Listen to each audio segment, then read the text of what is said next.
No pack mourned you once. Now an entire kingdom will remember your name. Then let's make sure they remember it for the right reasons. The storm didn't drown out her screams. It swallowed them. Mud. Chains. The crack of a whip against her back. Celine didn't fight anymore.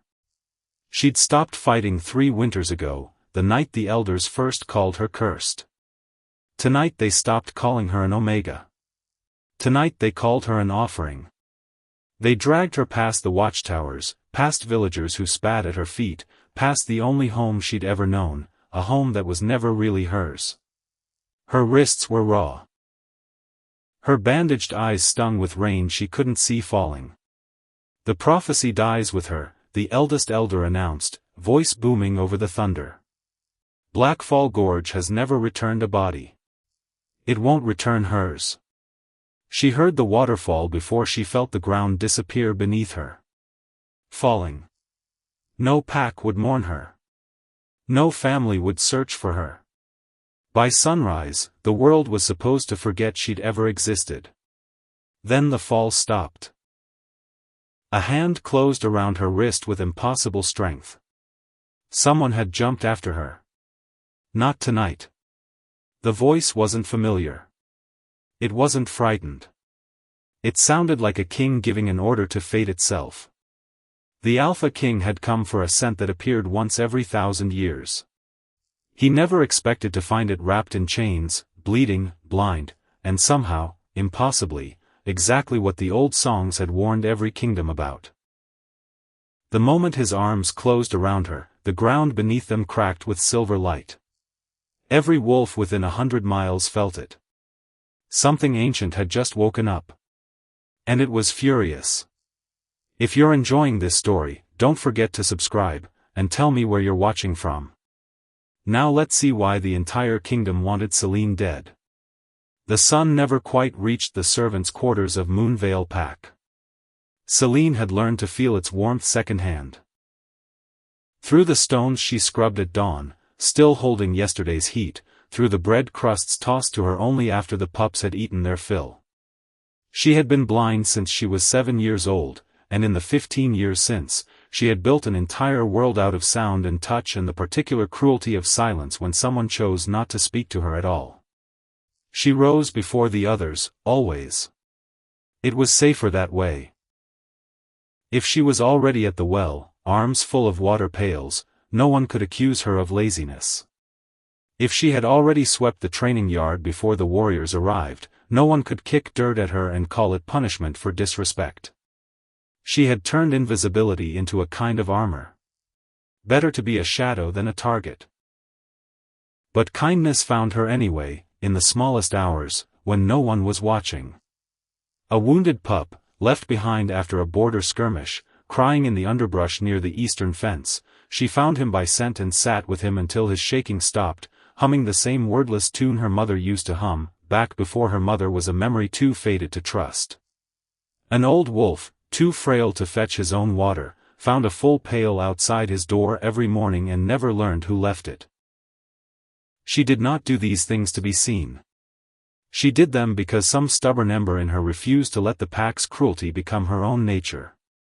Lady Seraphina made sure the ember never grew into a flame. As the future alphas intended, Seraphina walked through Moonvale like the ground itself owed her something, and she took particular pleasure in reminding Celine of her place. A slap for spilled tea. A torn hem blamed on clumsy blind hands, though Celine had not touched the dress in question. Whispered instructions to the younger pack members, stay away from her, she brings misfortune, look what happened to the eastern crops after she walked through them, until even children who once smiled at Celine began to cross the yard to avoid her shadow. It was easier to hate a girl than to question a system. Celine understood that now, in a way she hadn't as a child. She had stopped asking why the moon goddess had cursed her. She had started, instead, to notice things she wasn't supposed to notice, the way the elders lowered their voices whenever the word prophecy slipped into conversation, the way old Mother Yarrow, the pack's blind healer, sometimes touched Celine's face with trembling fingers and murmured words in a language no one else spoke anymore. The blind one shall lead the wolves into the final dawn. Celine heard it first from two hunters gossiping by the fence, certain she was too far away to catch their words. She heard it again from a child reciting half-remembered nursery rhymes. Each time, a cold finger traced down her spine, though she could not have said why. She was nobody. A servant. A curse with a heartbeat. Whatever the prophecy meant, it could not possibly mean her. She told herself that every night, until the night everything changed. It began with the crops. The eastern fields, healthy and golden only days before, turned to ash-colored rot overnight, and by morning 3 pups had fallen ill with a fever no healer could explain. Fear moved through Moonvale like a fire through dry grass, and fear, Celine had learned, always needed somewhere to burn. Serafina made sure it burned toward her. She was seen near the fields, Serafina told the elders, her voice trembling with practiced grief. Walking alone. Humming. You know what they say about her kind, cursed things carry rot in their very breath. It did not matter that Celine had been nowhere near the eastern fields that night. It did not matter that she could not have navigated unfamiliar terrain alone in the dark without injury, or that 3 witnesses could have placed her at the well the entire evening. The elders did not ask for witnesses. They had already decided, the way men decide when a decision serves them, quickly, and without looking too closely at the truth. The prophecy grows louder every season, the eldest elder said, not to Celine, but over her, as though she were furniture being discussed for removal. If the girl is truly the one the old songs speak of, then we cannot allow her to live long enough to prove it. Better an ended curse than an unleashed one. They came for her that night, 4 guards and a length of rope, and Celine understood with a terrible calm that no one in Moonvale Pack. Not the pup she had comforted, not the old wolf whose door she had quietly blessed with water every dawn, would step forward to stop this. The storm arrived with them, as though summoned. Rain like needles. Thunder that swallowed her voice when she tried, once, foolishly, to ask what she had done. They dragged her past the watchtowers, past the training yard she had swept 1,000 mornings, past every corner of the only life she had ever known, and no one called her name. No one asked for mercy on her behalf. At Blackfall Gorge, the guards did not linger. Perhaps some shame lived in them after all, buried too deep to matter. The eldest elder's voice rang out over the storm, cold and final, and then there was only the sound of the waterfall rising up to meet her, and the ground disappearing beneath her feet, and the long, silent certainty that this was how her story would end, unmourned, unnamed, forgotten by sunrise. Then the fall stopped. A hand, impossibly strong, closed around her wrist. Someone had jumped after her, into the storm, into the dark, into a death no wolf was supposed to survive. Not tonight. The voice was not familiar, and it was not afraid. It carried itself like a command given to the storm, to the gorge, to fate itself, and something in Celine's chest, some old, exhausted part of her that had stopped hoping years ago, cracked open at the sound of it. He carried her out of the gorge as though she weighed nothing at all, his cloak wrapped around her shaking frame, his heartbeat steady and strange beneath her ear. She did not know, then, that the man holding her was Alpha King Zane, ruler of every northern pack, a name spoken with equal parts reverence and fear across 12 territories. She only knew that his hands were gentle where they had every reason not to be, and that he had come looking for something. A scent, he murmured to someone nearby, a celestial scent that appeared once every 1,000 years, and found her instead. The royal fortress was unlike anything Celine had ever known. Stone halls that echoed with warmth instead of cruelty. Servants who addressed her, hesitantly at first, as my lady, a title that felt like a costume stitched for someone else's body. She spent the first days in a fevered half-sleep, her broken ribs binding slowly beneath careful hands, and when she woke fully for the first time, it was to the sound of Zane's voice speaking low and urgent to someone in the corridor beyond her door. She is not what the elders of Moonvale claimed, he was saying. I do not yet know what she is. But I know what she is not, a curse. Celine's recovery was slow, but Zane visited often, and something in his presence unsettled the careful walls she had built around herself. He did not pity her. He did not speak to her the way people spoke to something broken. He asked questions and waited, actually waited, for her answers, as though her voice carried weight. It was during one of those quiet evenings that the first strange thing happened. A wounded guard was brought into the healer's hall, his shoulder torn open in a border skirmish, and Celine, moved by that same old stubborn instinct that had once sent her to comfort a crying pup in the dark, reached out and laid her hand against the wound without thinking. The guard gasped. Beneath her palm, the torn flesh stitched itself together, faint silver light threading through the wound like moonlight woven into skin. The healer dropped her instruments. Word spread through the fortress by morning. Ancient relics, long dormant in the royal archive, began to hum faintly whenever Celine passed near them, old moonstone tablets etched in a script no living scholar could read, that flickered to life like embers stirred by breath. Zane found her there once, standing before the tallest tablet, her fingers hovering just above its surface though she could not see it, and the look on his face was not fear. It was recognition, sharp and stunned, as though he were staring at a name he'd forgotten he once knew. Not everyone shared his wonder. 3 nights after the incident with the guard, an assassin slipped through the fortress's outer wall, blade drawn, moving through the shadows towards Celine's chamber with the practiced silence of someone paid well to disappear afterward. Zane's guards caught him only steps from her door, and under questioning, brief, and not gentle. The assassin confessed only that he had been hired by someone within Munvale's own council, someone who feared, above all else, what Celine might become if she lived long enough to understand herself. Someone wants you gone before you can grow into whatever you are, Zane told her afterward, his jaw tight with a fury he was clearly working hard to leash. That tells me everything I need to know about how much they fear the truth. The truth arrived, in fragments, from the last person Celine expected. Mother Yarrow, no, not Mother Yarrow of Moonvale, but a woman of the same name and the same clouded eyes, who arrived at the fortress gates within the week, claiming sanctuary and demanding an audience with the king. When she was brought before Celine, she did not bow. She wept. I have watched over you since you were a child, the old woman confessed, her weathered hands finding Celine's face with a familiarity that startled them both. I am no simple healer. I was Royal Luna once, generations ago, bound by an old magic to guard the bloodline until the day it woke. Your grandmother sealed your sight the night the enemies of the moon goddess came hunting for silver eyes. She hid you in plain sight, in the last pack anyone would think to look. And she paid for it with her life.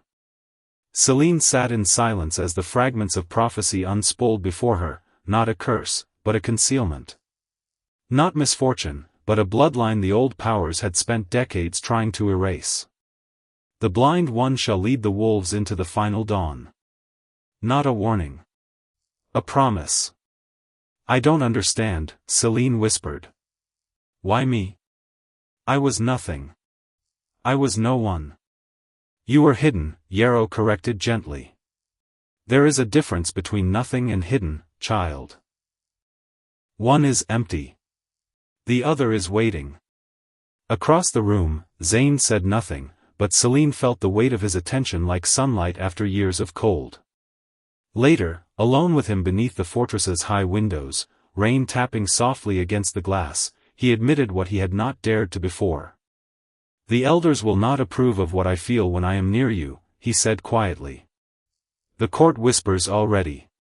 Political marriages are being arranged in rooms I am not meant to know about.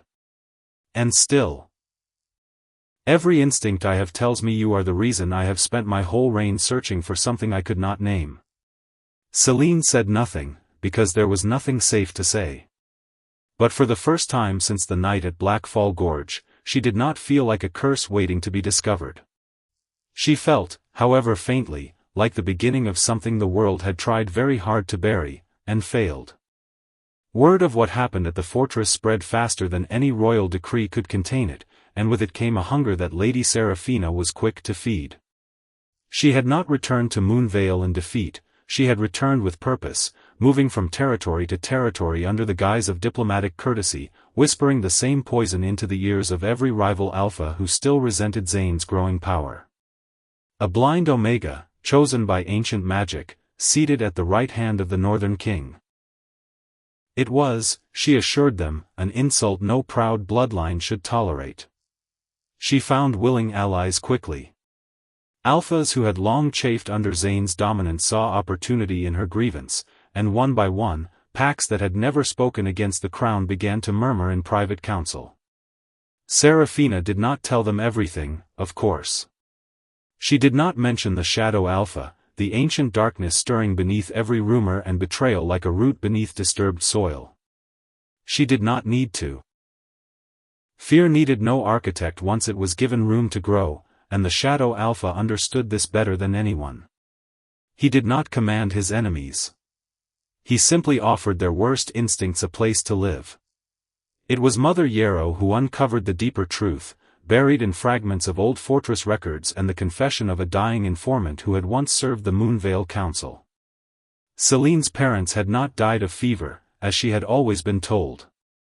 They had been murdered.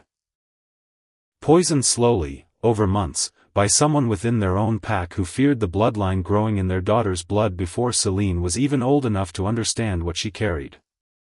The trail led, quietly but unmistakably, back to Seraphina's family line, generations of quiet complicity in service of keeping the moon goddess's heirs buried and forgotten. Celine received the news in silence, sitting very still in the fortress library while Yarrow's voice trembled through the account. She had spent so many years believing her suffering was random cruelty, the universe's careless indifference to a blind, unwanted girl. Learning it had been deliberate, that someone had looked at an infant and decided her existence was a threat worth killing her parents to contain, did something to her that grief alone could not have done. It hardened something in her that had, until now, only known how to bend. "I am done being hidden," she told Zane that night, and for the first time since the gorge, her voice did not shake. The bloodline revealed itself slowly, the way dawn arrives, not all at once, but in widening degrees of light. Yarrow led her through old rituals meant to test what remained of the sealed magic, and beneath the last of Celine's grandmother's protective spellwork, something ancient and patient finally stirred. Celine felt it first as warmth behind her bandaged eyes, then as a hum beneath her skin that matched the frequency of the moonstone tablets she had once stood before, unknowing. When the truth was finally spoken aloud, heir of the moon goddess's royal line, last of a bloodline the old enemies of the pack had hunted to near extinction, it did not feel like a revelation. It felt like remembering something she had always known and simply forgotten how to name.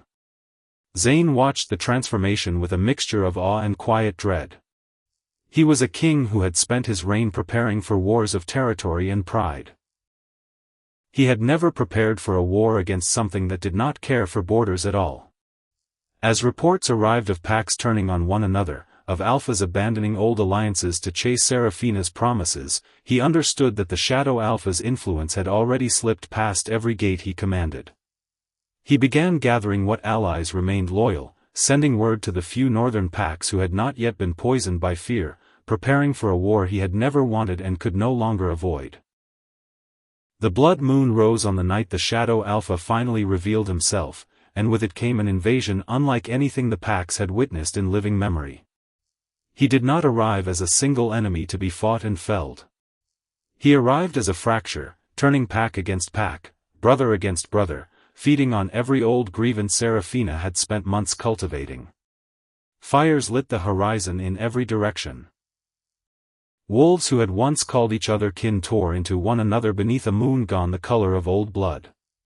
Celine did not stay behind the fortress walls, though every instinct in Zane begged her to. She moved instead toward the chaos, toward villages caught between warring packs, using what little control she had over her awakening power to shield the innocent, pups too young to fight, elders too frail to flee, wolves who had never chosen sides but were dying for choices made above them. Each act of protection cost her. The power was vast, but she was still learning its shape, and by the time she reached the fortress's outer fields, her strength was bleeding out of her as fast as the silver light poured from her hands. It was there, amid the wreckage of a battle that had already claimed too much, that the Shadow Alpha finally turned his attention fully toward her. He was not a wolf in any shape the old stories remembered. Something older, something that wore darkness the way other creatures wore fur, and when he spoke, his voice carried the weight of every pack he had already broken. "You were supposed to stay hidden," he said, almost gently, as though disappointed rather than enraged. "The prophecy was never meant to wake." Celine, kneeling in the mud with her strength nearly spent, lifted her bandaged face toward him anyway. "It wasn't hidden," she said. "It was waiting." She did not have the strength left to fight him. She knew this, even as she rose to stand between the darkness and the wolves still cowering behind her. What she had left, she decided, she would spend protecting them, even if it meant the prophecy ended here, in a muddy field beneath a bloody moon, with no one left to remember her name. Zane arrived before the Shadow Alpha could close the distance between them. He did not arrive as a king commanding an army. The army had scattered, broken, exhausted by a war that had asked too much of everyone. He arrived alone, cloak torn, crown lost somewhere in the chaos behind him, and when he reached Celine, he did not raise a weapon. He knelt. Every alpha law he had ever been raised to honor screamed against it. A king did not kneel, not before an enemy, not before his own people, and certainly not in the middle of a battlefield with the fate of every kingdom hanging in the balance. But Zane had spent his whole reign learning the difference between strength and stubbornness, and in that moment, with Celine swaying on her feet beside him, the choice was the easiest one he had ever made. "I would rather lose my throne than lose my mate," he said, loud enough for the darkness itself to hear. The words did something neither of them expected. The bond between them, quiet and unacknowledged since the night he pulled her from the gorge, unlocked all at once, a surge of silver light passing between them like a current finally allowed to complete its circuit. Celine felt it move through her chest, through her sealed eyes, through every inch of the power her grandmother had hidden away to keep her safe. The bandages around her eyes dissolved to ash, and for the first time in 15 years, Celine opened her eyes and saw the battlefield, the broken moon, the man kneeling beside her with a devotion that asked for nothing in return. The light that poured out of her in that moment did not feel like violence, though its effect on the Shadow Alpha was absolute. It was closer to dawn arriving all at once, 1,000 years of patient waiting finally permitted to bloom, and where the darkness had spread through the kingdoms like rot through grain, the light unmated thread by thread. The Shadow Alpha did not fall so much as unravel, a curse 1,000 years in the making finally meeting the one bloodline it had never managed to erase. When the light faded, the battlefield was silent in a way it had not been in days. Wolves who had been fighting each other moments before stood staring at one another in the ashes, uncertain and ashamed, the fever of manufactured hatred finally broken. Celine, her sight restored, looked down at her own hands, steady, glowing faintly with the last traces of a power that no longer needed to hide. And then at Zane, still kneeling before her, watching her face for the first time as though memorizing it. "You're still kneeling," she said softly. "I intend to keep doing so," he answered, "until you tell me otherwise." The weeks that followed asked a different kind of strength of her than the battlefield had. The corrupt elders of Moonvale, along with the rival alphas who had allied themselves with Seraphina's ambitions, were brought before the reunified council to answer for what their fear had cost, not only Celine's parents, not only the years of cruelty inflicted on a blind girl they had called cursed, but the wolves who had died on both sides of a war built entirely on lies.